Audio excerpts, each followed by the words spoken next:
Hello, hello, hello. This is Gresh from the I Am CEO podcast, and I have a very special guest on the show today. I have Monique Maley of Articulate Persuasion. Monique, it's awesome to have you on the show. Thank you so much for having me. No problem. Super excited to have you on. And before I jumped in, I want to read a little bit more about Monique so you can hear about all the awesome things that she's doing. And Monique is an experienced, sought after consultant, coach, and speaker who works in leadership, helping professionals scale their companies and careers through the turmoil of rapid growth.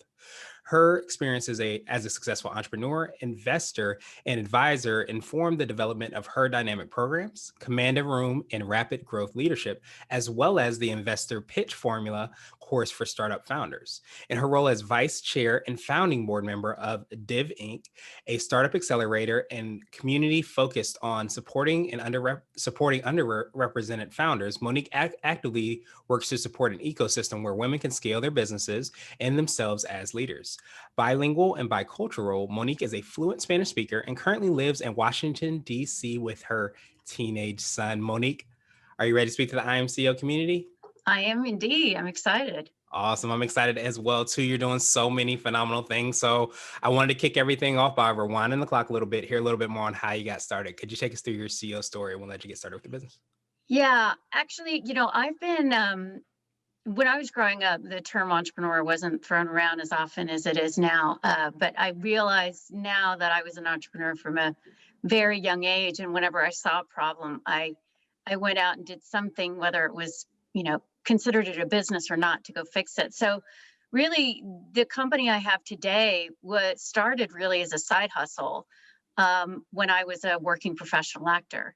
And I started a business working in those days with attorneys and really focusing on areas around communication and influence and persuasion for those who were going to go to court. And when I restarted this business many, many years later, what I found was that nobody goes to court. Everything settles out of court now. So the direction of the company was different. But in the intervening years, I started a couple of different businesses, each getting bigger, both in terms of scope, in terms of the size of the teams, and the challenges that were presented.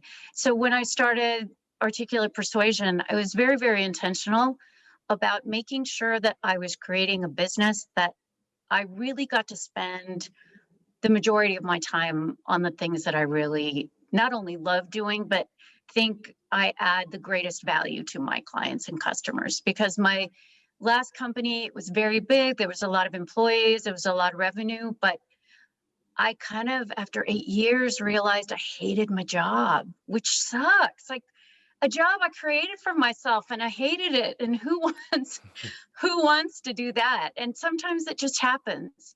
I do think there's a difference between the joys and excitements about early stage or companies, which is what I love, and then the day-to-day that happens when you're the CEO of a bigger company.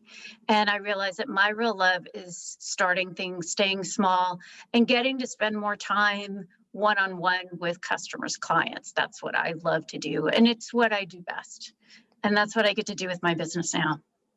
Nice. I absolutely appreciate that. And, I love, so many times we think success, means one thing, but I think when you're able to kind of look within and get that answer and make those pivots or changes into what it is, that the company ends up being, whether that ends up being a big, huge business or whether that is a small, more nimble startup type business as well, too. I think we have, basically at our forefront the opportunity to make those decisions. So I commend you for doing that. It gives us a reminder that we can do that as well, too. And we all have different skill sets, right? There are people who really row better in certain types of organizations, certain sizes. You just want to find a place where you are constantly rowing with the current and not against it. Not because you can't, and not because you can't be successful in that. And I have been very successful by all sort of the metrics. Except for the main metric, which is that I hated my job. And that was just like, I've hated jobs that other people have given me, but I would be damned if I was going to hate a job that I made for myself. Yeah, that makes so much sense. And in true entrepreneurial form, you saw that problem, so you decided to create it Fix that to one. solve Yeah, that. Absolutely. absolutely. Well, so I know you touched on it a little bit. I wanted to drill down a little bit more into how you're working with your clients and how you're serving them. Can you tell us a little bit more on what you're doing with Articulate Persuasion? Yeah, absolutely. Actually, I just celebrated 10 years. And Congrats. as with any organization, it has really evolved over that time. And when I started, people really saw my value in more presentational. My background, as I had mentioned previously, was as a professional actor. I worked in the industry for 15 years. So people thought that public speaking presentations, and that was low hanging fruit. For me, that was actually really just a Trojan horse to get inside organizations. And over time, both I and my clients realized that the real value is the deeper work for leaders to really level up in ways that they hadn't thought of before, realize where they were getting in their own way or in the way of their organizational growth, and help them really identify ways to grow in ways they hadn't considered. We don't often think about communication as a skill we need to develop other than being a great presenter. That's what we think about, but my work is really much more holistic. It is verbal and nonverbal. It is what we say, it is what we don't say, and it is really a new way of framing communication. Every conversation you have throughout the day requires effective communication. And if you think about how many conversations you have in a day, I don't care if it's an employee, if it's a client, if it's a board member, it's just, it pervades your day. So if you're not doing those effectively, which is really the foundation, then everything else kind of starts to topple off from there. So there's a million ways in which you can really develop a leader, and by extension, the organization, by really working in that area. So that's what I do. I'm a consultant and coach, and I go in and serve organizations to really, both for the individual and the culture of the organization, really level up in that area.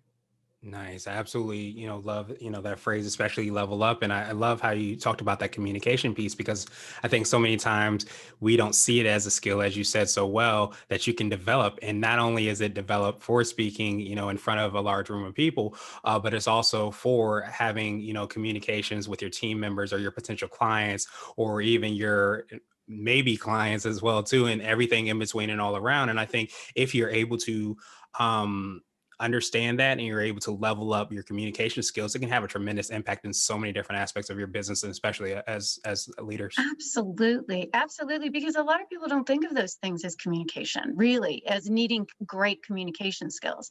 They don't think you need great communication skills to make sure that your job descriptions are going to truly attract the kind of individuals that you need for your organization. They don't think that communication skills are really fundamental to how you articulate the culture of your business. They don't think of it as the storytelling that has to happen in a staff meeting or in a sales pitch. So it's all part of that same sort of foundational skill set, which can just make so many other things go so much smoother. Yeah, absolutely. And I almost believe that there's people that have some really, phenomenal or creative ideas and inventions and things. And a lot of times they're not able to communicate them, the effect that they can have, the impact that they can have as well too. And sometimes that's to the detriment. It might even be more important than actually creating that widget or whatever the thing might be. Oh my God, that is so heartbreaking. I mentor a lot of startups through accelerators like Techstars, Mm. and there is nothing worse than somebody who has a great idea, but just can't articulate it effectively to investors or to potential customers. And it's also heartbreaking, actually, for me to see people get investment just because they're great at articulating and there's actually no there there. That breaks my heart because that's Yeah. awesome funding that can go to somebody who's going to build something that lasts. But some people have the skill, and we know those types. So they can sell anything. What is it, ice to an Eskimo, right? Yeah. Well, that's a communication skill, but I'd rather that money go to people who are actually making something substantive and that's sustainable. Yeah, that's why I absolutely love what you do. Ice to Eskimo, water to a whale. So why not be able to create something and also be able to communicate and then sell it as well too? That's a perfect win-win. So I love Absolutely. Yeah. that you do that. And so would you consider that to be what I call your secret sauce, the thing you feel kind of sets you apart and makes you unique? Is it that ability to not just do it yourself, but also to empower and help people do that in so many different ways in their businesses and organizations? Yeah, I think that it is. I mean, I one of the four founding values of my own company really drive my business is create ripples.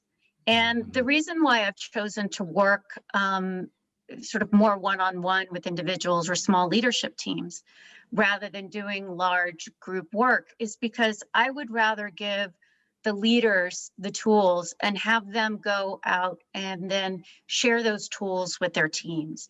I think sometimes organizations bring people in for the mid-level managers or even the entry levels, and they train them, but the leaders don't have the skills. And this is about the leaders sharing the tools, the leaders exemplifying the tools, and then having those ripples sort of radiate out. And then it becomes a part of the culture of an organization and not just one person's way of doing things. So for me, it really is fundamental to bring tools and strategies. I believe in being really tactical. I like reframing things, using metaphors. So it's sometimes easier to approach a situation if we think of it in a very different context. So I love to do that sort of thing. And then finally, I think what makes me different from a lot of people who do work similar to what I do is some people come from corporate, which has one perspective, which is valuable. Some people actually come from journalism or media, which is a different perspective. I really marry two things which seem diametrically opposite, but I think are incredibly valuable, which is the fact that I have started and scaled businesses myself. So I understand the challenges of an entrepreneurial leader, but also my actor's toolkit. It is shocking how many things about either the training, the professional training of being an actor, or the work of being an actor and the business of being an actor has really served me and by extension my clients. Yeah, that makes so much sense. And I think, especially as we're starting to hear, at least to me, storytelling becoming such a strong skill that you want to be able to do and to understand and to be able to do it, not just for your potential clients, but also for the team members to be able to get them behind whatever that is. I think that Absolutely. that acting and the ability to be able to communicate that is so huge. So I definitely see how that is starting to parallel. I think that's becoming more and more evident every day. I mean, there's a million ways in which I think it's valuable. One of the things that I always say to people I work with that I think was incredibly valuable is that I started my first profession was theater, and I actually started acting professionally when I was 8 years old. Mm, And part of the gig is going to auditions and being told no. mm. So part of your job is just getting comfortable with being told no all the time and not taking it personally and persevering, and you keep going. And I think that's really helped me in terms of my risk tolerance. There are people who never hear no until they're 40 years old. That's a lot harder to start maneuvering through stuff. So for me, risk tolerance has been very important to my work and to how I see things. And so that's something that I think I learned from being an actor, which you would never think about as a skill set you would learn that way. Yeah, absolutely. But it's something that's definitely, essential, especially if you're trying to come up with, new creative ideas. You're gonna hear no constantly. And a lot of times it's the persistence of continuing on that actually leads you to success. So I love that you're able to do that, but also create those ripples as you talked about so well into those organizations and those leaders as well too. And so I wanted to switch gears a little bit and I Okay. want to ask you for what I call a CEO hack. So this could be like an app, a book, or a habit that you have, but what's something that makes you more effective and efficient? All right. Well, you sent me this one, and I have to say, first I was stumped because I couldn't think of anything off the top of my head. And then when the thoughts started coming that were long, it was a long list. So I've honed it down to one that is essential for me, but actually it's a tool that I find I share with a lot of clients. Um, I segment my week. And I not only segment it, I color code it. Mhm. So let me kind of share what I mean by that. So for me, Mondays are my admin days. I have come to realize that I am one of those people, and there are very few people that I've found that are actually very good at this. I'm not great at switching hats multiple times throughout a day. I like to be able to focus in on one thing and then switch a hat and spend a good amount of time working on another. Um, for me, I'm not somebody who, if I have 15 minutes, I can knock out a bunch of emails. I really need to be able to focus, get through things. So I really break down my week, give myself the time. If I know I need to, obviously, if I have a client meeting, that's one color on my calendar, but then also client work, my own homework that I need to do before or after a client meeting, I block that out. Another thing I block out is business development. This is something that I had a biz dev coach who helped me, and he made it clear that that's something else that I needed to make sure I really had on my calendar, because then I could quickly look at the color coding and see, coming up, I don't have enough biz dev on my calendar for next week. I need to add that. I add in how much time I'm spending working on coaching my own team and the individuals that I'm working with, and make sure that I can be fully present for them, and that that's part of my week. And so I find clients use this tool very successfully. Sometimes clients who have a lot of people that they need to touch base with, what they start doing is maybe blocking out office hours. Some people can do it weekly, some may only be able to do it monthly. But the point is that it's there, and they are making sure that they're engaging and opening their door or their Zoom up to people who really need to engage with them in non-structured ways. It may not be something that comes up in a staff meeting or in a review process. And everybody that I've worked with who started using some version of this has found it incredibly valuable. Yeah, that makes so much sense. And I think there's a kind of a phrase that I started to use in order to make space and create space. And when you have that space, you start blocking out those times. It allows that to be filled. It allows people to gives you that opportunity to coach people, or allows you to go out and do biz dev, maybe even think creatively of different ideas. But I love taking it a step further and having it color coded, because I think at a quick glance you can probably see, oh, I don't have enough biz dev, so maybe that's why I don't have, as much of my next week's calendar filled. And you can start to see that and make those adjustments really quickly. Absolutely, because there are things that, biz dev, I don't mind it, but it's not my favorite part of my work. Let's be honest. I Mm-hmm. mean, admin is my least favorite part of my work, which is why I just put it all in one day and get it over with as much as I can. But we all have parts of our job that aren't our favorites for whatever reason, but are completely essential to running and growing our business. So making sure we're making time for it, and honoring that time on our calendar, and honoring that time for the people that we share that calendar with, can be incredibly valuable. Yeah, absolutely. I'm definitely one of those not enjoying doing all of the office work during the day. So I try to load that into my It days doesn't as matter well too. how many people you hire, there's still some admin that lands on your desk. There's just no way Exactly. around it. You can't get away from it. Never Absolutely. fails. So I wanted to ask you now for what I call a CEO nugget. So this could be a word of wisdom or a piece of advice. It might be something you would tell a client, or if you hopped into a time machine, you might tell your younger business self. Right.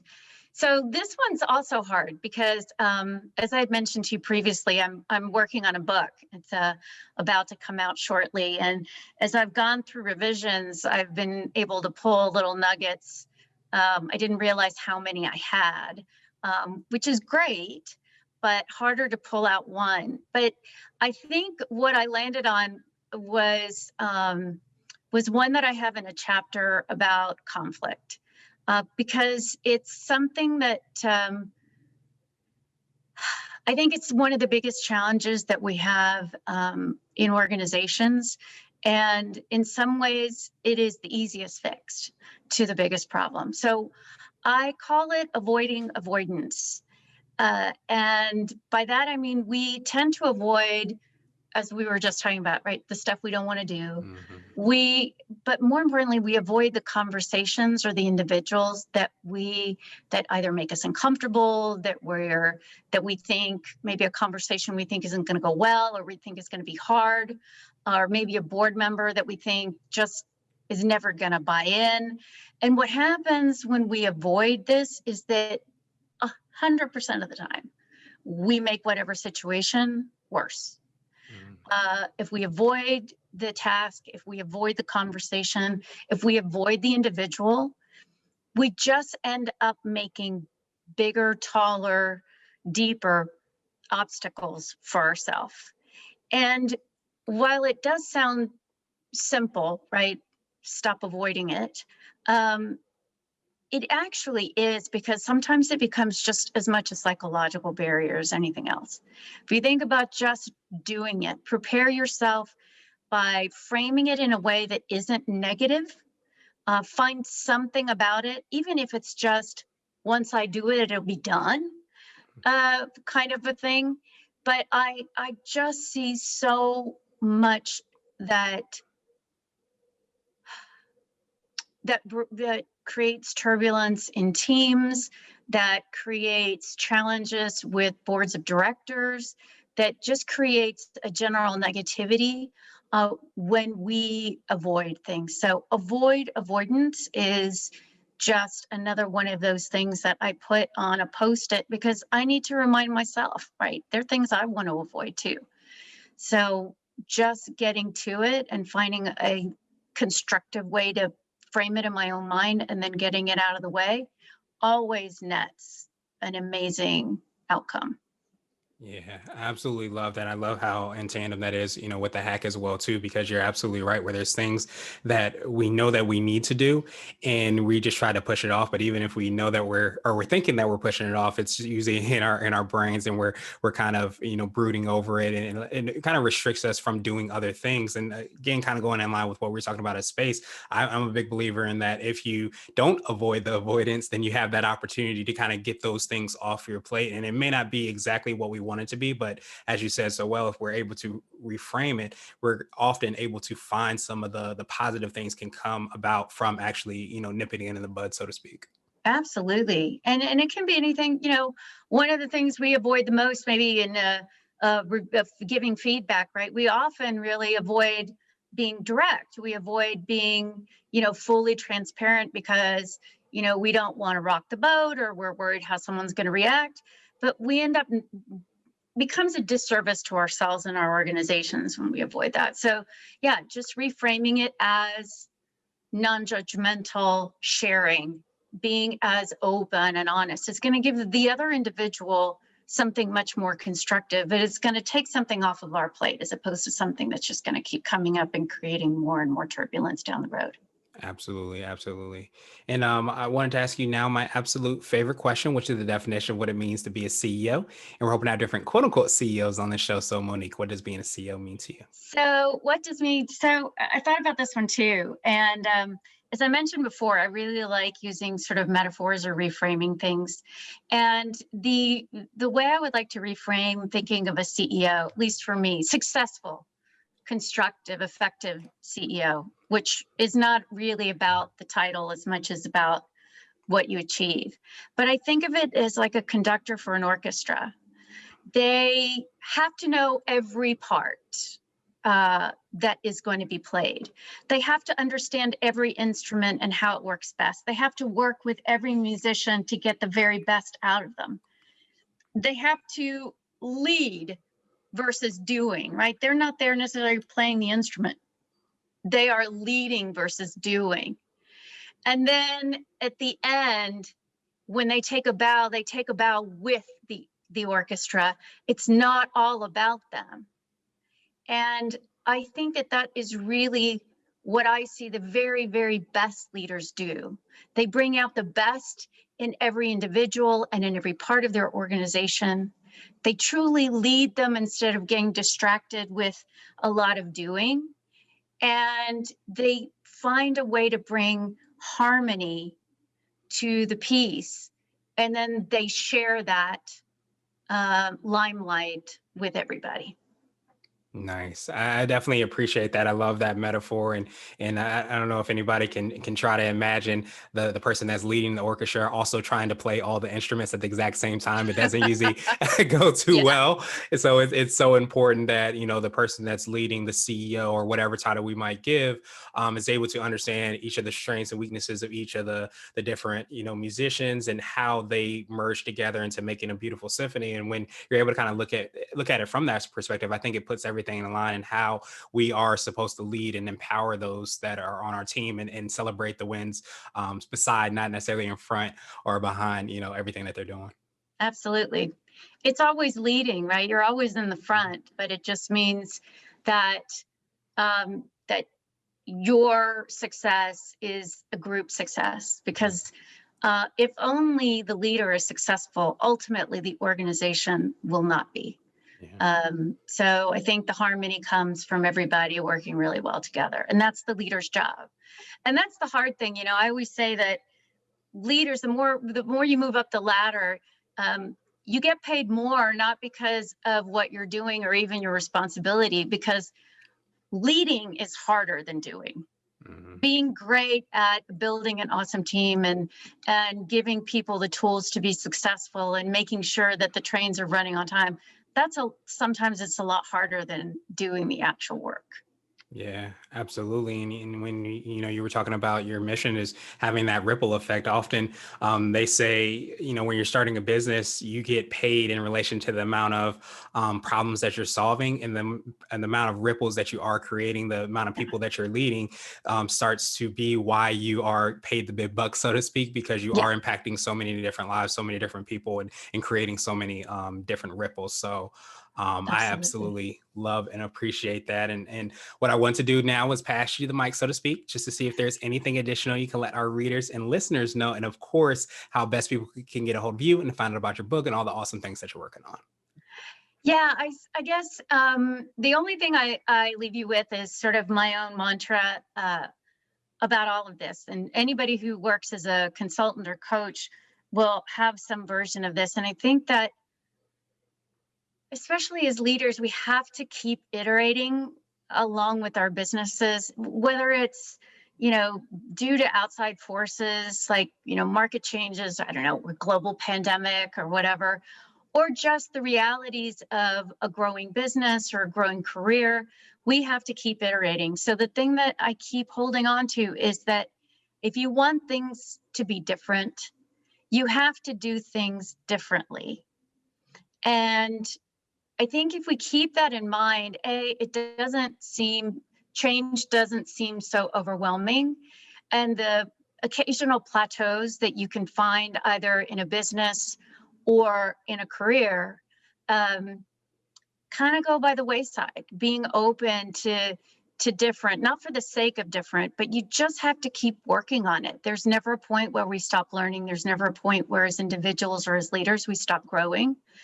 And for me personally, that's the most exciting thing about being an entrepreneur and the most exciting thing about the work that I do and helping people get there. So that's what I Nice. leave you with. Nice. I definitely appreciate that. And for people that want to get a hold of you, what's the best way for them to do that? So you can find me on LinkedIn, Monique Maley, or you can go to my website at www.articulatepersuasion.com and you can reach out to me that way. Awesome, awesome, awesome. We'll definitely have the links and information in the show notes as well too. And I love that last reminder as well too, because often we forget the only constant is change. And if we accept that and we take that on, not put that on the back burner as we talked about before, that allows us the opportunity to start to create those solutions to see the world as we want to see it. But that definitely starts and begins with who we are and what we do and how we lead. So That's it. truly, yeah, I truly appreciate you, Monique, for doing that and reminding us Thank of you. that. And I hope you have a phenomenal rest of the day. Thank you. I appreciate it. And you have a great day too.